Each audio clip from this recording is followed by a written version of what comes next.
So, welcome to the show, guys. I decided to do this as a podcast, but I would rather do it as a video show. But having my OCD, I couldn't have two podcast episodes out there, so I decided to record these two I've already recorded as a video episode. They've already recorded, so I'm just going to sit here and you'll listen to the podcast, but it'll still technically be a video. From Loitering in Wonderland Studios.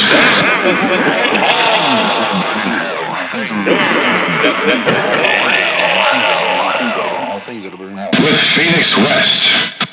Hello, citizens. Welcome to the inaugural episode of Things That Will Burn in Hell, a show I decided to make when I was in the shower this morning. I don't know what overcame me. I have no idea. The power of the shower power. We all know what that's like when you get in the shower and suddenly you have very deep thoughts and things come to light. Basically what happened was a couple days ago I recorded an episode of The Incredible Negative Man, and that was based on, Analog Clocks, which is from the upcoming book I'm writing, 100 More Things That Will Burn in Hell, a sequel to the book 100 Things That Will Burn in Hell, which is what this is right now. This is the premise of the show. Each episode is going to be very short. It's going to be just me reading a section of one of my books, and then after I read the selection there, I'm going to go off on the topic a little bit, not too much. Again, I'm going to keep these really short. The first book, 100 Things That'll Burn in Hell, was, this is a weird story. I first started writing it in 2006 when I was living in New Orleans, Mississippi. I was having a tough time staying employed, not out of anything I had, but I went down there for hurricane relief to help build houses. We had a number of bosses that we didn't want to work for anymore, and I didn't shift over to the new boss yet. I was sitting there all day, and I was like, what the fuck am I doing down here? I have no idea. So I had to find something to do. I was writing at the time a lot. I decided to keep writing, and I was like, I feel like doing something funny, though. I feel like I write really dark poetry, and I was like, I'm gonna do something fun, because I don't know, my sense of humor is more of me than my dark side, like writing poetry about like an angry god and everything from Full Circle, my first book. So I started writing and I decided that my venue would be MySpace. So yes, I started writing for MySpace, releasing these. I first started off with 5 people that were burning in hell, and that's what the article was called. And it was just 5 at a time. I think I only did 1 or 2 of them.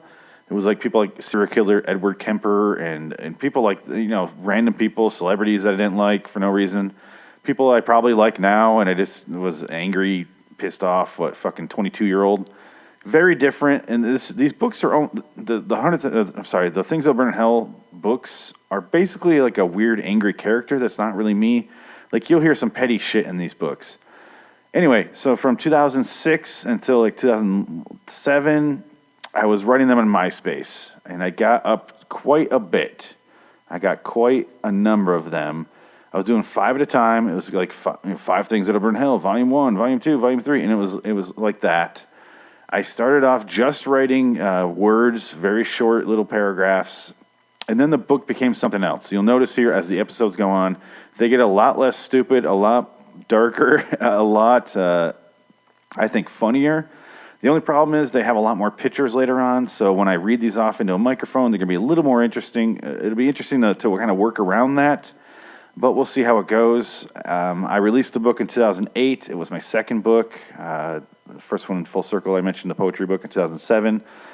And I released it, and I share it with my friends, share it with people. Everyone seems to like it. It's nothing amazing, but it's a lot of fun, especially with the pictures. And if nothing else, go to liwstudios.com. You can buy the PDF of the book, which is exactly what I'm reading from right now.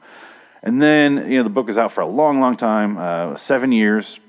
And I went back and I read it again, and I'm like, oh, some of these are horribly outdated. This is interesting. So I decided to do, when I was making the PDF to sell on liwstudios.com, I'm going to do a 2015 edit. So the edit consists of after the section. So this first one is, I'll get into it, and then it'll basically be the paragraph or the 2 or however long the section is, the number out of the, there's 100 things that burn in hell. There's a list of 100. So after the list of the one, there's a little little blue asterisks in there somewhere, and if I have anything new and updated to say, I'll throw it in there. It's basically editing it. It's kind of like George Lucas's Star Wars. I didn't want to just change the book, so I decided I would add on edits afterwards, basically as footnotes. It's not the goddamn Mona Lisa. It doesn't need constant restorations. Fucking deal with it. And I kind of realized that the dangers of making pop culture books are very apparent when how quickly it gets outdated. But I'm pretty sure the humor still holds up there. I read most of what I just said right there was basically from the opening of the 2015 edit book. Anyway, with that in mind, I'm going to read the chapter, or I'm going to call it a chapter because I don't know what to call it. I keep saying number, but it doesn't make sense to you. Let's just say there's 100 chapters in this first book. I'm already 40% done with the second one, so I have 40 out of the 100 written. I have to finish it and then re-edit it. But in the meantime, I have plenty to do to catch up with that. I should be done by the time I get there. Who knows? We'll see. Anyway, number one here, I'm just going to let you know this is more of a visual one, but I will explain it to you. It's this number one, typing like this. And that sounds like nothing to you. But when you realize people did this a lot back in the MySpace days and online, they still do it with like their fucking usernames on websites, and people would write like this. And the way typing like this is written is capital T, small y, capital P, the number one, N, a small n, capital G, and then like is capital L, the number one, a small k, and then the number 3 for an E. This is capital T, small h, a 1, and then a $sign. It drives me fucking nuts. Anyway, let's get on to it. Number one, typing like this. There's a safe bet that if you're emailing me, I'm probably your friend. So why are you trying to give me an epileptic seizure? I shouldn't have to decipher your emails with a networking of maps and a table of symbols. If you want to meet me for lunch, then just use the English language. I will no longer respond to anything that looks to be written by an autistic child. Do you realize that if you were to read that how it looks, you would sound like Corky from Life Goes On? Look, I'm proud that you seem aware of the palette of choices that our alphanumeric system presents, but we separate them for a reason. Also, symbols aren't letters. Repeat, symbols are not letters. Just because a $sign looks like an S doesn't mean it's supposed to replace it whenever you want. Rules are rules. Either stick with all letters or send me straight binary code and I'll take it to NASA to translate. The same goes for text messages. I'm a habitual texter. I'm quite fast at it, yet I still spell out all of my words. I don't use just the letter U or just the letters UR or was spelled WUZ. This one isn't even shorter, people. Or tomorrow spelled 2MAROW. Good job sending me your shorthand message. You saved all of 3 seconds. However, you wasted 3 minutes of my life trying to crack the code that was your text, and another 3 minutes wondering why I bother writing you. And my 2015 edit is texting wasn't popular when I wrote this. So that's number one there. It took me quite a few times to read through that, I'll be honest. It's a little difficult to read straight from a script. Anyway, I still feel this way. I still write out all of my words. I feel like because of autocorrect on new iPhones, this has gotten a lot better because it is difficult as shit to misspell things. It's very easy to type in a word and have it turn up something else, a different word, and just have the wrong word come out now. I'm not going to hold the user responsible for that. That's just the autocorrect. I'm glad people are using it. The shorthand is vanishing before our eyes. I am so happy. This one is one of those that is outdated. I'm so glad it is. So I believe I fixed the world. I think Steve Jobs read this and he's like, you know what? I got your back, bro. I got your back. That's how he speaks. Got your back, Phoenix. I totally got it.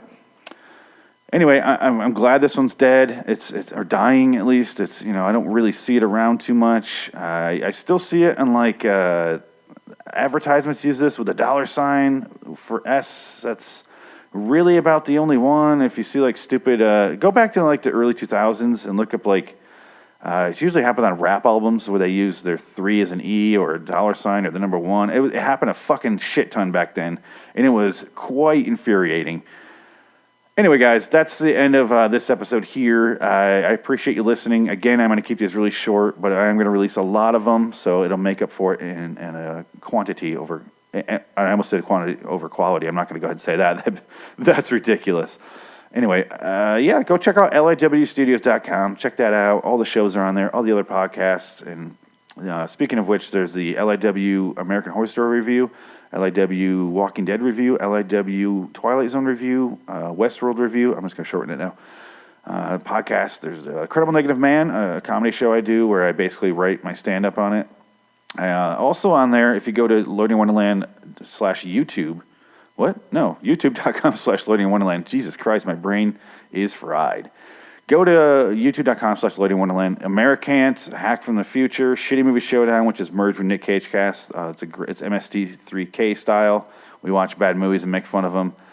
And other shows as well. And you can check those out. Please subscribe, rate, and review on iTunes on all of our shows. And I do appreciate you listening. Please share with your friends, enemies, coworkers, homeless men.